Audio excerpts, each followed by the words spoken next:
most valuable running back in the NFL, not named Josh Allen, is who? You can make a case for Saquon Barkley. He's been terrific. He was amazing against Washington on Sunday. The Giants have won 5 games this year. More than I expected. Yeah, but right now it's Tariq Cohen of the Chicago Bears. So people are cowering in fear right now because they've seen all of the highlights that Saquon has had. And Saquon has been tremendous, as we thought he would be. He is an amazing athlete. Where they're generating value, though, speaks to how Tariq Cohen actually is able to jump over Saquon Barkley.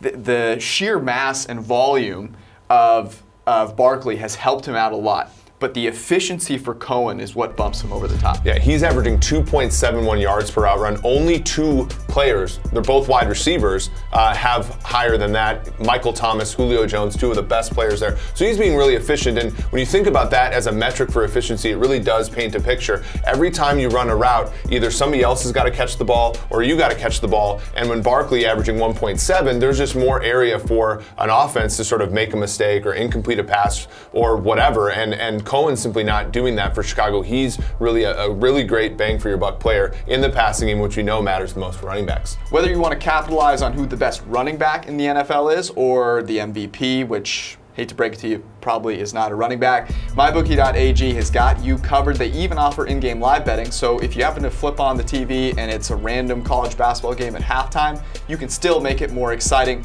MyBookie.ag can make every single sporting event that you watch a fun experience. So head to mybookie.ag and use promo code PFF to get a dollar-for-dollar match on your first deposit. It's very simple. MyBookie plus PFF. You play, you win, you get paid. There was a play in the Sunday night game last week where they split Cohen out wide and he was the first option matched up against Aqib Talib, a pretty darn good cornerback. I think that speaks to just how much trust and how good of a receiver Tariq Cohen is. He is being targeted an average of 4.1 yards past the line of scrimmage.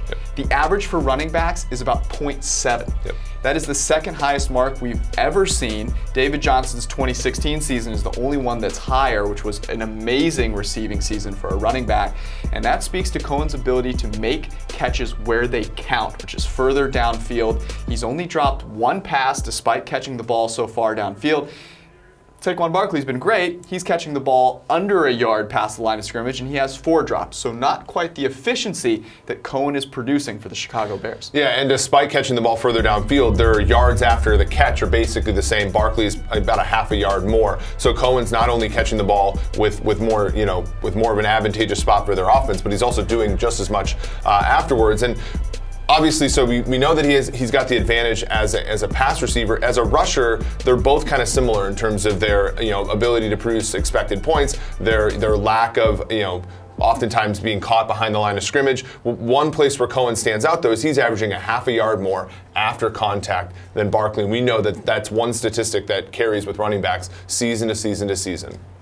Look, this is not a Saquon Barkley stinks video. Yep. I know people like to take it as that. Saquon Barkley and Tariq Cohen are neck and neck for the most valuable running back, but many people would have Barkley there. Few would think about Tariq Cohen. So this is really a, hey, guess what? Tariq Cohen and Saquon Barkley have been the 2 most valuable running backs this season, so don't leave Tariq Cohen out. I'm not sure either is in the MVP discussion, but when it comes to ranking running backs, those are number 1 and 2, and there is no doubt about it.